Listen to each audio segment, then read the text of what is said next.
So about a month ago, actually exactly a month ago, I made a video on Camp Rock. If you haven't seen it, of course I recommend you do. But basically my thoughts on Camp Rock can be summed up like, huh? But anyway, about 2 years after the first movie, in 2010, we got Camp Rock 2. And after doing my video on Camp Rock, everyone kept telling me how much better the second one is. So I figured it was time to take a look and see what kind of wacky adventures Mitchie was gonna get into this time. So Camp Rock 2 starts out 1 year after the first one. Right off the bat, we meet our good old pal Mitchie, who looks very different than she did in the first movie. Did somebody get replaced with a robot or something? Anyway, once again, she and her mom are on their way to Camp Rock. And as moms always do, she just feels the need to give some advice about boys and stuff.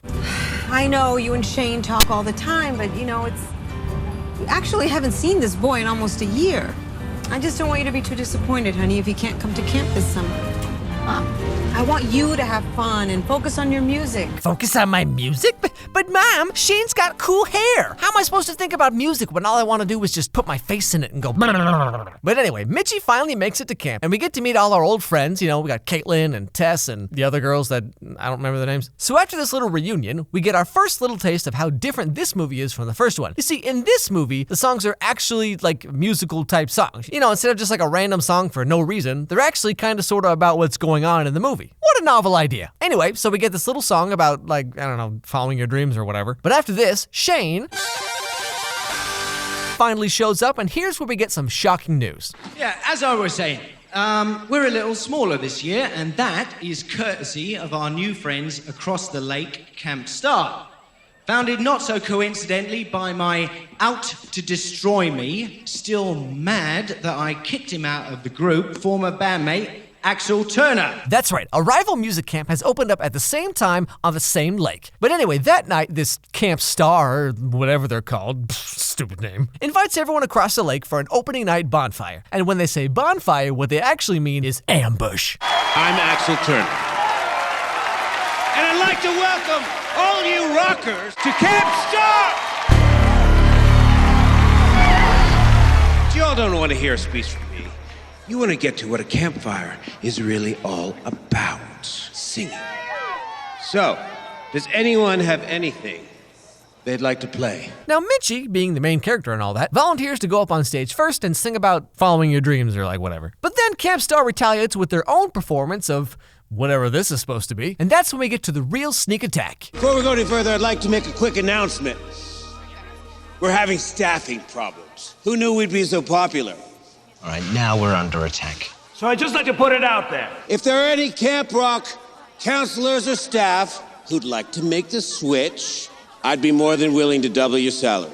Well, boy, doubling a camp counselor's whole salary? I mean, what are you gonna give him 2 bags of Funyuns every week now? But on top of that, here's the real kicker. He also offers the Camp Rock kids free admission to Camp Star. And that's when all the backstabbing begins. Not one Camp Rocker, not in a million years, would ever even think about coming over to this narcissistic, overproduced ego factory. Guess what? My mom said yes. I get to make the switch. That's great. Welcome to the ego factory. Thanks. Tess, how could you? I thought we were friends, Tess. Remember last year when we sang about friendship and then we sang about it again for some reason? Did that mean nothing to you? Here, have your charm bracelet back. Now, the next day, there's an all Camp Rock meeting. And understandably, everyone's confused and upset and all that kind of stuff. And just when you thought things couldn't get any worse, they do. So, the good news is, and this really warms my heart, we lost very few campers last night. But we did lose quite a few of our remaining staff, which means, and I can't believe I have to say this, Camp Rock is closed. But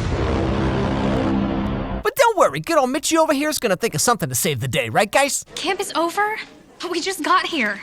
It's not his fault. I mean, there's nothing he can do about it. But that doesn't mean there isn't something we can do about it. One step ahead of you, Mitchie. I mean, I've seen heavyweights, okay? I know how this all works. Break out the go-karts, everybody. We gotta save the camp. Anyway, so Mitchie and basically all the main characters in the movie decide that they will become the camp counselors and work for free so Camp Rock can at least stay afloat. But of course, turns out things aren't quite as easy as they thought they'd be. I'm gonna be your counselor. I'm a little new at this, so I thought you guys would go a little bit easier on me. What do you say? I say, let's get him! No. While this is all going on, Nate, Shane's little brother, starts to have a little thing for one of the Camp Star girls. Traitor! And with the help of a variety of unfortunate events, he finally gets her attention and they get to have their first awkward conversation.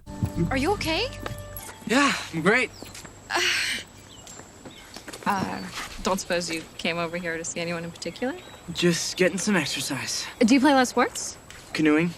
That's pretty much it. I'm really not all that sporty either. I don't know if it counts as a sport, but I kind of love to be a dancer. What would you be? I don't know. Never thought about it. Probably because if you could be anything, you'd be you. Oh man, can you imagine having that much self-esteem? I mean, can you imagine actually liking yourself?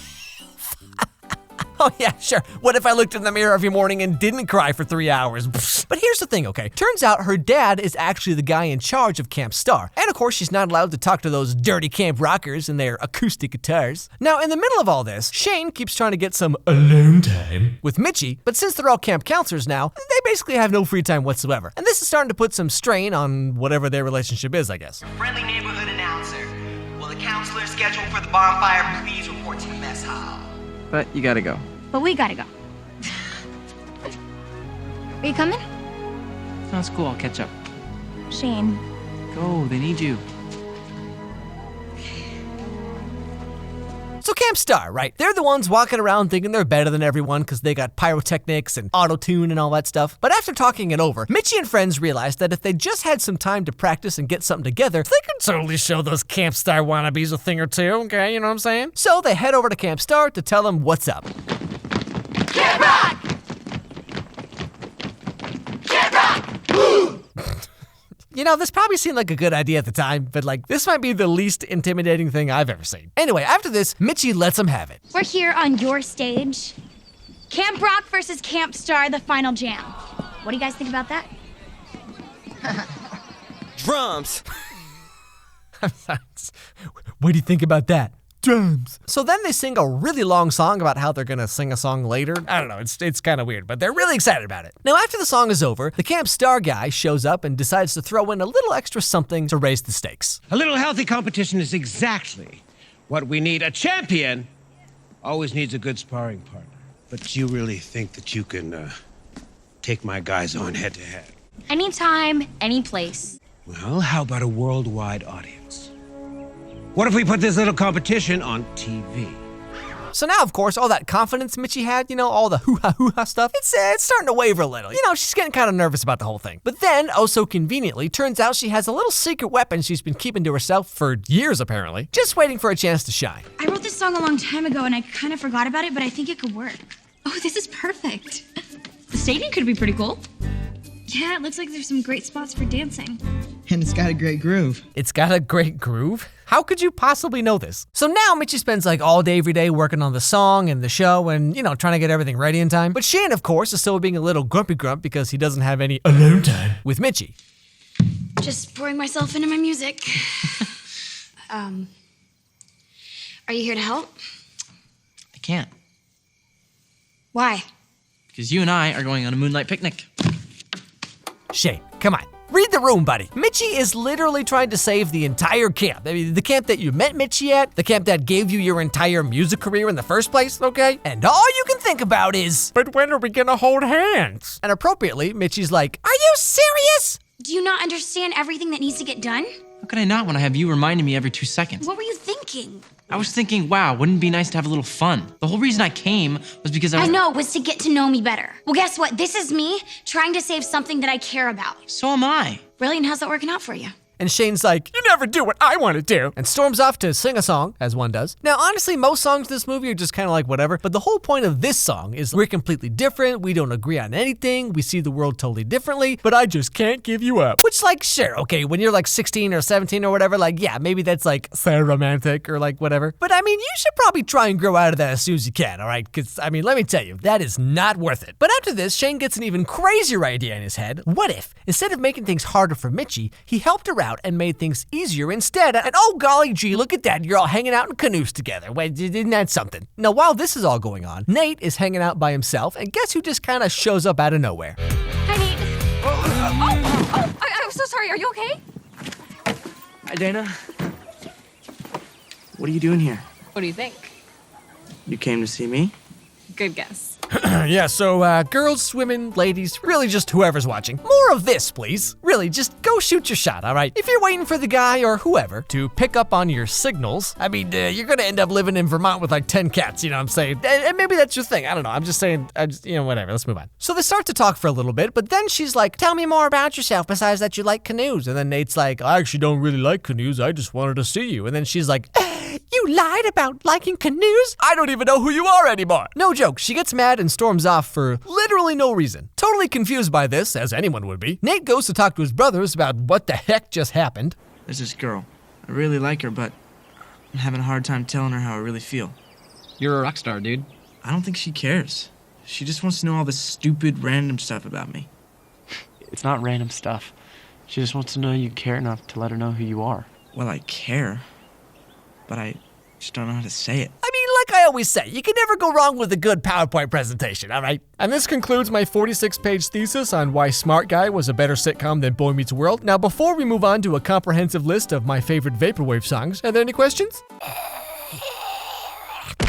No, actually, he just sings the song about how he thinks cheese smells like feet or something. I don't know, this is a weird movie. But okay, so like the last half hour of this movie is basically just song after song. I mean, they're really just padding things out for time here. Like there's this part where Camp Star is practicing a song that they don't even sing in the competition anyway, so like, why is this even here? Anyway, finally, we arrive at the climax of the movie. Camp Star puts on this show that's all like fancy lights and auto-tune and like mumble rap or whatever, and Camp Rock decides to focus on all the fun they had that summer. Because, you know, the real music was inside them all along.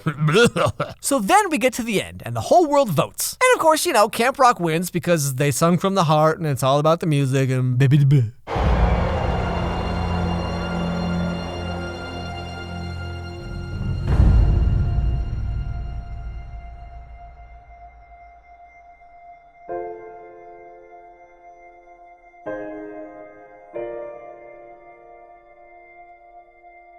Wait, what? They didn't win? I thought this was a Disney movie. And that's how the movie ends, I guess? Like Camp Rock loses the competition and has to close down forever? Just kidding. Actually, all the Camp Star kids come over to Camp Rock because it looks like so much gosh darn fun. Even Tess. And everything turns out fine. So thanks for getting me riled up for nothing, Camp Rock 2. Now, to be fair, like, sure, the movie's kind of just all over the place. But it is miles ahead of the first one. The first movie was really just like a collection of random events that happened chronologically, I guess. Like, you know, it got to the final jam at the end and I still had like a million questions. Now, as cliche as it may be, at least this movie had a story and like a reason why things happened and, you know, stuff like that. But of course, after this, Disney Channel just kind of like stopped making musical movies altogether. Like, I guess the fad had just come and,